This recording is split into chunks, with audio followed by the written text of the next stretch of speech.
Shut up and sit down.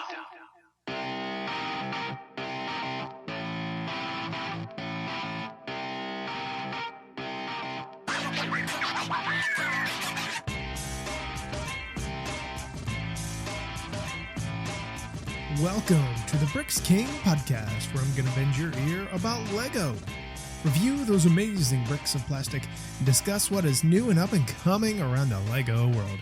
I'm your minifigure host, Matt. Let's build on it. Welcome in, everybody. How are we doing today? Hopefully you are doing quite well. I definitely am. And you can tell by the title of this episode that we are going to talk about the Great Pyramid of Giza, or another word, which would get me sanctions or something. Anyway, so we are going to talk about the pyramid today. It's a really fun build, believe it or not. There's a lot more than what you realize to this. This is an architecture set, and I've got to say, this was one of the very first architecture sets that I can recall that I was just, over the moon. I was like, oh my God, I got to have this thing. And as soon as I was able to get it, I did. Without a doubt, I was going for it. So let's go ahead and kick off into it. The Great Pyramid of Giza. Its set number is 21058. It was released last year, almost a year ago, just shy of a few months of a year ago. So about 10 months. It has 1,476 pieces. It retails for $130 here in the United States. 140 euros, believe it or not, and 120 British pounds. The interesting thing about this is its absolute sheer size for like a base plate size. The amount of room that the footprint of this thing takes up is much larger than I honestly believed. Like, you see this thing in the box, you see this thing, on instructions and stuff, and you don't really get a full scale of how big the footprint is on this thing until you actually get it put together, you have it finished, or at least the base, and you're like, holy crap, this thing is really big. It's much bigger than I actually absolutely realized. So this build kind of comes together in three different parts. So let's go ahead and we'll talk about the main landscape scope of this thing, and then we'll break it down into the three individual parts that you go through the building process. And, you honestly enjoy quite a bit with this. There's a lot of good stuff here. And again, it is an architecture set. So if you're not an architecture person, this may not be the best thing for you. But you'll have to decide at the end. So this is meant to be like a display set, kind of like a diorama. If you've seen like the Star Wars dioramas and, the Jurassic Park, the T-Rex breakout one, that is a diorama style. And it's denoted by the black tiling that is around the base of it. That's essentially what you are looking at here. The really neat thing, though, is that they give you this one. Well, they give you two. They're 1x8 black tiles. One of them says the Great Pyramid of Giza, and then the other one says, I believe, the Great Pyramid of Giza, but it's in Egyptian calligraphy. That's crazy. It's wild to even think that's a thing. But man, that is cool. So you get an option to, display whichever one you want. Frankly, I think the calligraphy is better looking, so I was full on like, let's do the calligraphy. This is much cooler than, English lettering. So there's a water element to this. You have some ships to this. You have greenery of these trees that are along the embankment. And then you get further back, you've got the small pyramids, you've got some of the other little buildings here that are built up. You have this tall kind of steeple building that is sticking way up into the sky. I'm not really familiar with what that is. And then the really neat thing is along the sides of the pyramid, there are some slope pieces that are used here. There's two different kinds of slopes that are used here. And it's to get the wave of like the sand dunes. It's really neat in the way that Rock did it. Rock is the designer for this. I believe Rock did, was it the shoe? Maybe? I can't remember. But he's done, he did the Colosseum. That's one of them that he did. So some really cool stuff here. And then you have the giant pyramid, the exterior, the white slopes bajillions of them. They're 2x3s and 2x4s and corner slopes. And it's just like, oh my God, can we stop? And 2x2s. There's just a ton of them. There's no way of getting around it. Now, the other thing is when you flip this thing around to the rear, it is absolutely flat. And you get to see the inside. And we'll talk about that here in a little bit after we piece everything back together. So let's go ahead, take the top off, take the inside out, and let's look at the base. All right, so the thing that you notice when you go through the build process of this base is it's for the most part kind of naked on the underside. Yes, you use some plates and some bricks and stuff like that. Not a whole lot of Technic going on here holding this together, which I was quite fond of as I am not the biggest Technic fan. However, it came together really nicely. It was, again, you're just building a frame, nothing super special and amazing. Other than the front, which is highly decorated, we'll talk about that here in a moment, you have this kind of open space, and that is where you are putting in the interior of the pyramid. It is kind of sitting, there's only a few studs connection, by the way. So don't get like, oh my God, it's going to be a bajillion. No. It's not a bajillion studs. So you recess that thing one plate level deeper than where the top that is going to cover all of that will go. Anyway, so you have this open space, nothing special and amazing, but it is very much tiled to be able to give you the actual exterior that is all white. It actually gives you that opportunity to be able to sit that on there nicely and just have a minimal connection of studs. All right. Anyway, so let's talk about the actual fun stuff on this base, the stuff that really looks incredible. So there are a lot of different, well, not a lot of different trans color tiles. They use the blue water tiles here. You get them in a variety. You get them in the 1x4. You get them in the 2x2. Those are basically what you are working with. You get a few 1x1s, but very few of these have studs on the top. A few do because you have some plants that are in the water. I'm not really sure what kind of plants they had in Egypt when it was rich with all this greenery and stuff, which is really cool. One of my favorite games to play is Assassin's Creed Origins, just seeing that historic, what it used to be and what it is no longer. So you do have two little brick-built ships. They're mini ships that they have built here. Not a whole lot of pieces, maybe 15, 20 pieces for the bigger one that has two sails, and the one that has smaller sails, maybe 10 pieces, somewhere around there. One of the other nice things, and they did mention this in the instructions, and I knew exactly where they were going with this when I was in the build process. You have different colored plates and things that are underneath the water tiles, and that is to give you different depths and different contrasts. It's essentially the difference in the depths of water from this spot to this spot to that spot. So as we make our way inland, you have this big structure with a microfig, a gold microfig that is standing there. One of my favorite designs, the way they do this, they did it with the Harry Potter, with the Hedwig and the books, and I can't remember what that one was, but they did it with that. And it's where they take a modified tile that has a 90-degree angle on the backside and has like that thin tile piece. What they do is they turn them on their sides and stack them up that way. And, you put it into place like that, lock it into place, and it gives you that nice little texture of micro steps versus having these big old fat steps that you might typically have. So you have that nice structure there that is in white, really nice stuff there. Gives you a scale to work with, by the way.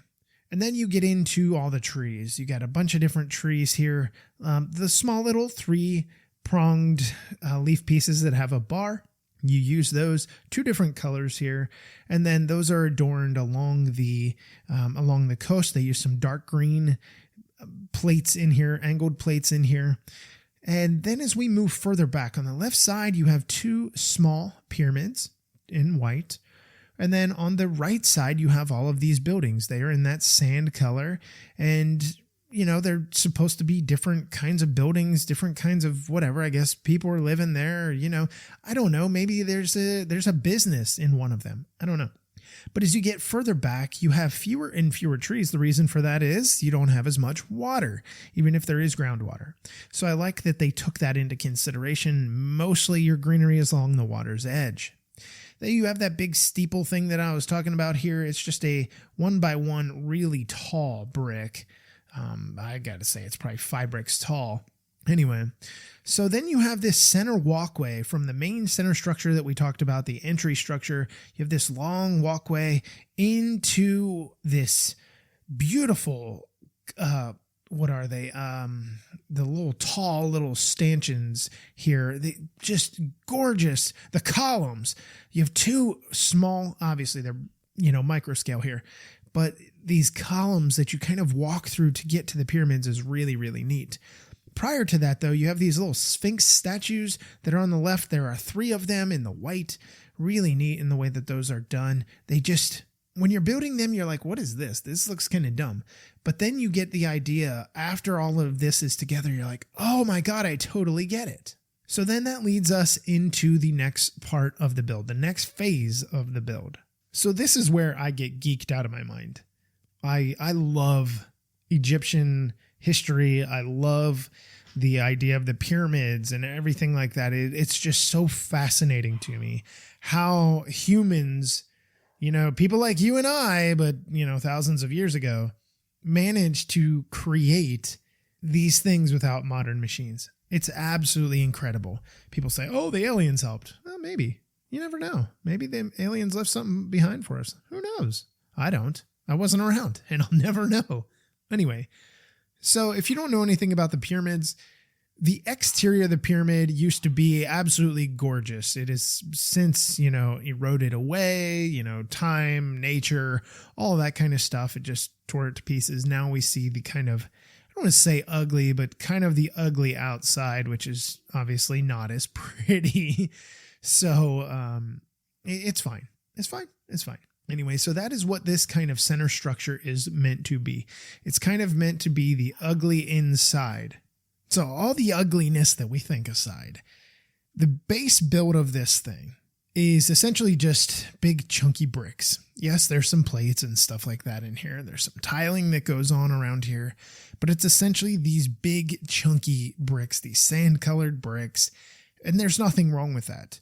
One thing that I will say is I probably messed up on this thing 2 or 3 times simply due to the fact that, and I was streaming when I did this, so that is probably part of it. I was streaming this live as I had built this thing. The entire thing is up on Twitch. If you are so curious to go back and look at it, by all means, you can do so.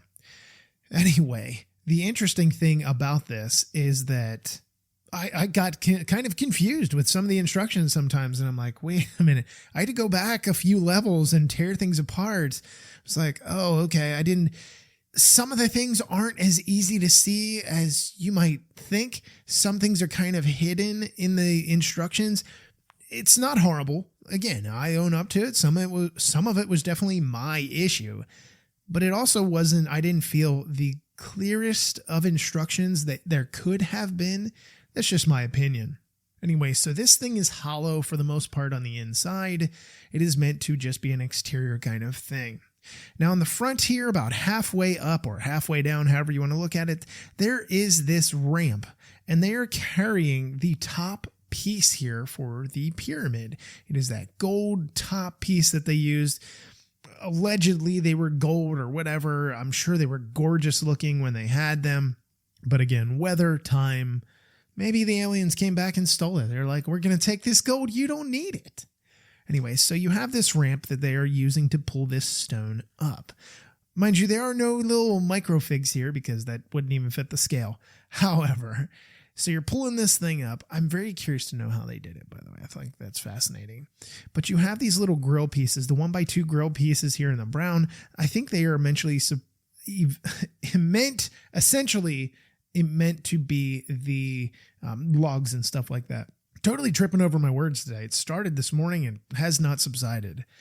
Anyway, so they do use a little rope piece here that has the 2 studs on the end, and that is wrapped around up at the top of this incline, it is the two studs are pushed together and they are attached to a stud that has a bar sticking out of it.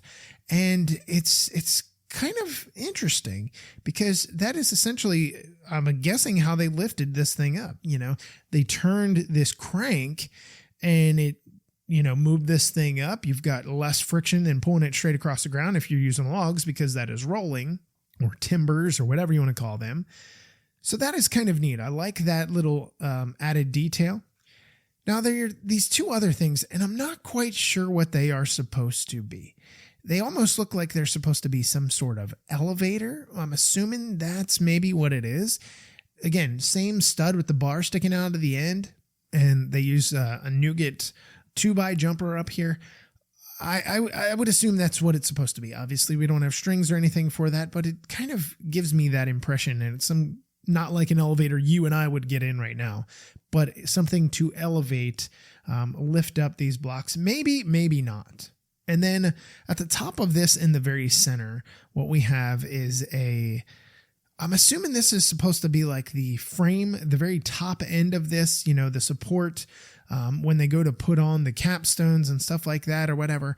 That's what it feels like. It almost reminds me of, I believe it's a sextant, just kind of, or maybe even, I don't know. It's really interesting in the way that this thing looks. However, a few bars that you have here, they're clipped into place, and then you have this center bar as well. So it almost kind of looks like a tripod, I guess would be a better way to explain it. Anyway, so you have that. That is essentially what you're dealing with. On the back end of it, though, this is my favorite part of this entire build. And this is what sucked me in initially. So you're building, right? You're just kind of normal building and everything like that. You have these little entry tunnels, exit tunnels, this sarcophagus that is in here. So coming down from the top, mind you, we've flipped around. We're on the very back of this thing. Coming from the very top in the center, if you come straight down, you see this gunmetalish type gray, and it's an ingot on top of a 1x2 plate. And that is supposed to be, I guess, where the tomb is, the sarcophagus that is in there for whatever pharaoh or king that is in there. And you have two little entryways from the top up here. You have one from each side, and they come in at about a 45-degree angle to that tomb. Then on the left side, you have this larger cavern, this larger passageway that goes at a 45-degree angle towards the ground. And then it drops straight down, and you can either go left, and it's very, very narrow. You can either go left and go out the bottom of the pyramid, or at least into a different spot, or you go right, and they have this little triangular section. I'm not quite sure what that's supposed to be. But think of it like this. If you were to ever take, because we have ant mounds in Texas, for fire ants are just insane. But think about it, if you were to take like an insect's nest, ants I'm thinking specifically, and you were to cut it right down one side, assuming they wouldn't come out and like try and kill you, or like an ant farm, you can see all the tunnels and stuff. That is essentially what you're getting here. You're getting a cross section of what is on the inside of this. It's really, really sharp in the way that is done. So that is that piece. You can go ahead and put that into position, and I'm going to do that right now. You put that into position. You can lock the studs in if you so wish. I just kind of let mine loose. I just like the way that it looks. And if I so choose to go pull it off in the future, I don't have to worry about something potentially breaking away. Although I did put it in, I did put pressure and lock up the studs before, and everything came off fine after. But you never know. Your mileage may vary. So now we have to talk about the cap. Essentially the coup de grace, this is what everybody sees, or everybody did see, no longer anyway. I have some interesting comments about this, but let's go ahead and describe the build in general. The build is super simple. It is beyond repetitive. Again, you are using 2x2 slopes, 2x3s, 2x4s, caps like corner slopes. It is what it is. But you do have some framing on the inside. They actually use staircases. They use the dark bluish gray staircase that has the 6 stairs that are on it. You see these in modulars. You see these in other, Lego City sets and Friends sets and stuff like that. They put tiles on the steps or whatever, make it look prettier. Then, so you have your bottom section of the stairs. Then you have this little lattice that goes around with some plates. And then you have your upper section of these stairs as well.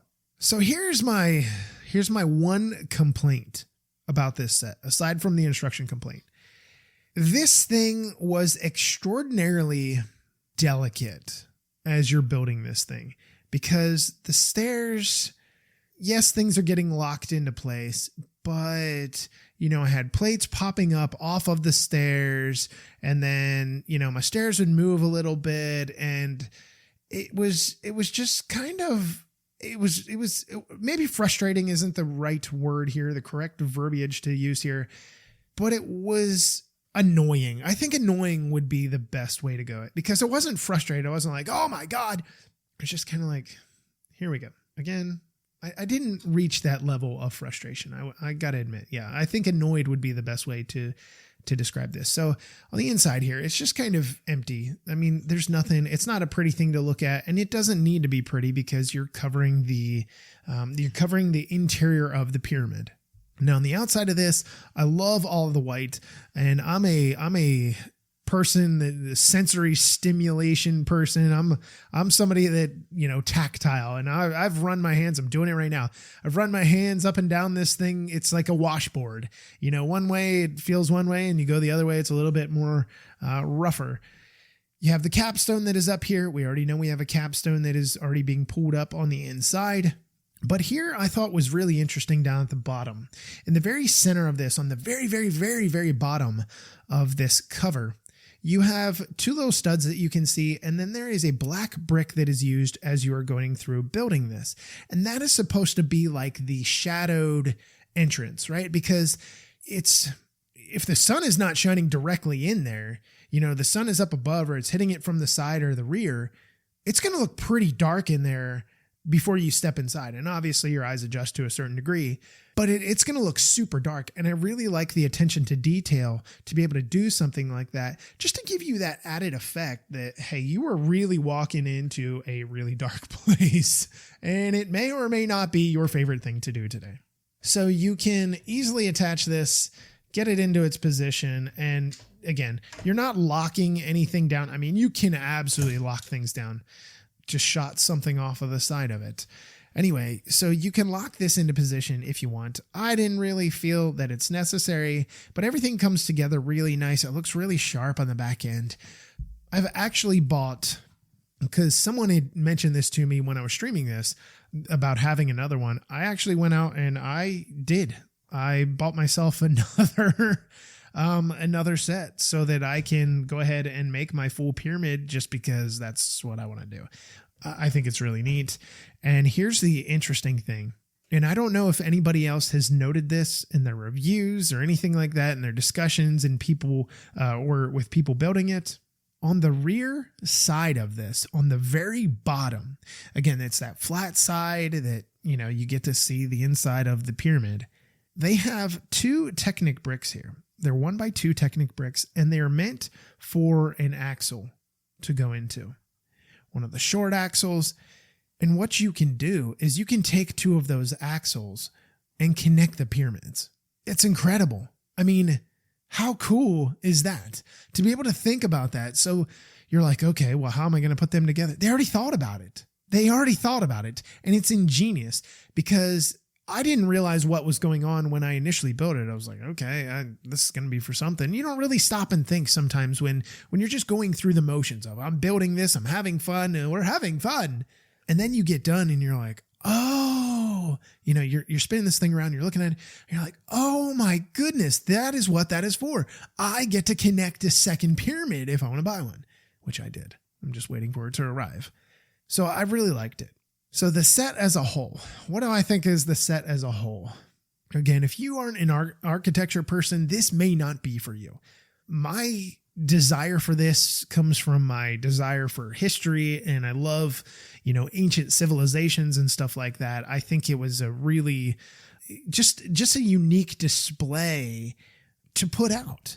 I mean, this isn't something that you're going to throw up with your modulars and stuff like that. You're not going to put this on a shelf with your modulars. You know, you've got, 10, 15 modulars. I think we're at past 15, right? That isn't where this is going to go. It's got its own space, and it does have its own space on its shelving location for me. It goes right next to my Jurassic Park thing, kind of, because it's a diorama. And I really found it pleasing. It wasn't a difficult build. It wasn't, something where I was like, oh, look at this character and oh, this minifigue's cool. It was a pleasant experience. It actually took a lot longer than I thought. I took 3 different days of streaming this, probably, 7 or 8 hours. But again, mind you, that's chatting with people, that's, this and that. But as a whole, I really liked it. I thought it was a lot of just chilled enjoyment. Not anything where I had to be like super focused. You build some things like Technic or whatever. And if you don't focus, to the tiniest detail and you hook up a pin wrong into a different brick, you're totally jacked. You're going to have to go back 20 steps and find out what you did. I've been there. We've all been there. So anyway, if you're curious, like I said, it is available right now. You can absolutely get it at lego.com. I know you can get it in Lego stores. I've seen it many, many, many, many times. But this was a hot ticket item when it did come out. It sold out pretty quick. And I think a lot of people have really enjoyed just, adding it to something. I hope to see more architecture sets like this in the future, just because they are different, but at the same time, they add a different sense of enjoyment. So if you have liked this, go get your own, have some fun building it, build it by yourself, build it with a pair, build it with your kid, as somebody else had told me, just have some fun with it. So that is going to wrap up this episode. We do have some other bigger things that are coming very soon. I just got to get on them. We've got The Office that is coming your way. Absolutely cannot wait to dig my hands into that. Finishing up some Avatar stuff. So we will have the first movie Avatar coming and then the second movie Avatar stuff as well. Plus there's some goodies coming your way that I can't quite share yet, but they are coming as soon as I'm allowed to share that stuff with you. And I think some of them you'll be excited about. Some maybe you're like, what? What are you doing? Anyway, so until we meet again, I'm your minifig host, Matt. Let's build on it.